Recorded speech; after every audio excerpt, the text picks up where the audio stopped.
Hello mga katropa, may vlog tayo. Vlog ng mga, wala lang, mga picture ko dyan sa gallery ko. And, kaysa burayin natin, gawin na lang natin content. Ayan, munggo. Diba? Gusto ko din, i-share sa inyo na, yun nga, diba sabi, miracle happen every day. Kaya, mabuhay na lang tayo hanggat gusto natin. Nabuhay tayo ng masaya. Yung parang isipin mo yung last day mo na dito sa mundong ito. Ganun yung buhay na yun. Dapat lagi natin piliin maging masaya. Di siya ganun kadali. Pero kung ganun lagi yung nasa isip mo, yung everyday, worth it ba, ganyan? Worth it ba yung araw mo ngayon? Diba kung mamamatay ka na ba, ready ka na ba? Ganun na part na yun. Always ready to die. Kasi ganun na ako ngayon eh. Di ako takot mamatay. Ready na ako. Lagi ako naka-ready. Kasi dun din naman tayo papunta, diba? So, we enjoy na natin yung buhay natin. Mabuhay tayo hanggat gusto natin. So, live our life to the fullest talaga. Diba? Saya lang. Ano bang pinaggagawa namin dito? Yung mga picture. Maging masaya lang talaga tayo. Yun lang talagang pinaka-best advice ko. Kasi yun yung nangyayari sa akin ngayon. Nabubuhay talaga ako ng masaya. Di halata, no? Pero masaya. Masaya ako. May peace ako. Wala akong masyadong problema. Pero tao pa rin. Namumblema pa rin. Pero hindi ko siya big deal. Dinidibdib. Sinusumpong pa rin naman ako ng depression or what. Anxiety. Ganun talagang buhay. Pero bangon ulit. Mabuhay ka pa rin hanggat gusto mo. Diba? Yung worth it na buhay.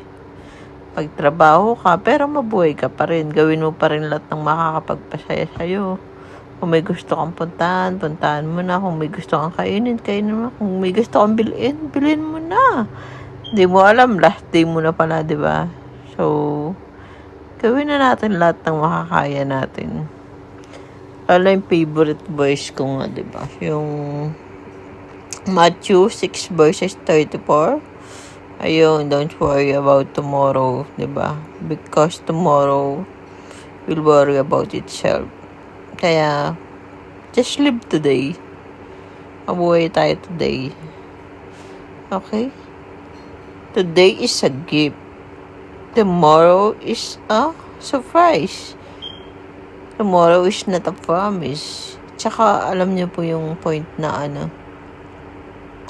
yung hindi natin alam sure talaga kung magigising tayo bukas, di ba? Kaya blessing yun. Sobrang blessed na natin pag nagising pa tayo bukas. Ayun lang. Buhay tayo lang lagi na masaya. Always be happy. Always choose happiness. Siyempre, ang pinaka-tip ko pa rin, siyempre, mabuhay kayong alam mo kung saan ka pupunta after life. Kaya, ayusin natin yung spiritual life natin. Okay? Accept Jesus Christ as your Lord and Savior. Yun yung pinaka-importante sa lahat. John 3:16, di ba? For God so loved the world, so He gave His only Son, Jesus Christ, whoever believe in Him, having eternal life. Diba? Magkaka-eternal life tayo basta maniwala lang tayo kay Jesus talaga. Siya yung the way. Siya yung pinaka-way. Basic. Diba? Napaka-blessed natin na ang dali lang naman makapunta sa langit. Ganun lang sa ka-basic. Maniwala ka lang talaga na si Jesus talaga ay anak ni Papa God. Napako siya sa krus para sa atin, para sa mga kasalanan natin, at sa mga magiging kasalanan pa natin. Diba? Sobrang blessed natin, di pa man tayo pinapanganak. Pero, napatawad na yung mga kasalanan natin. Ang isang way lang talaga, yung maniniwala tayo kay Jesus, syempre. Ganun na fine. Maniwala tayo kay Jesus, siya yung way na magkakaroon tayo ng eternal life. Na mapupunta tayo sa heaven, di ba? Yun yung promise niya. Ibigyan niya tayo ng magandang buhay. Doon, wala nang problema, walang stress, masaya lang. Parang sarap nga doon, di ba? Parang nakaka-excite. Ako, nasa point ako ng buhay ko na mas excited akong mamatay kaysa sa future. Diba? Nakikita lang naman kasi tayo dito. Hindi naman tayo taga rito. So, kaya, enjoy na lang. Enjoy natin yung today. Enjoy life to the fullest. Diba? Siguro kung magsisave tayo, ganyan, para sa future sa mga may iwan natin dito, ganun. Huwag naman natin kalimutan yung sarili natin na maging masaya. Diba? Ano yung pinagagawa namin ng kapatid ko?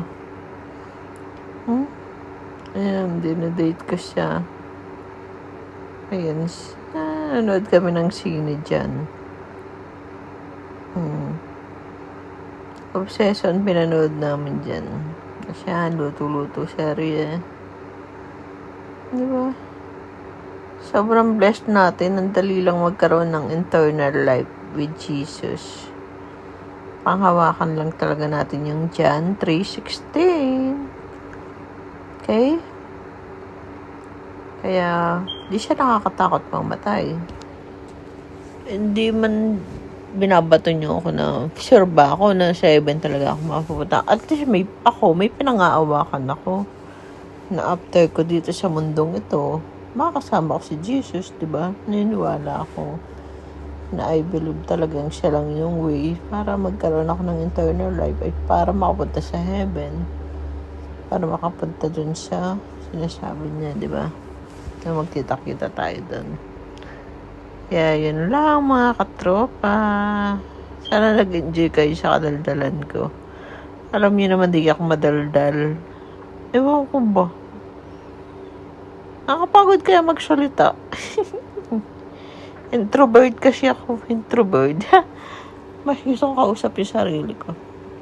Kaya okay din sa content na. Off shop ako dyan. Di ba? Ang buhay. Yun lang mga katropa. Bago ko burahin. Bye-bye. Love you. Ingat kayo. And mabuhay kayo hanggat gusto nyo. Mabuhay kayo na masaya. Yan lang. Bye-bye.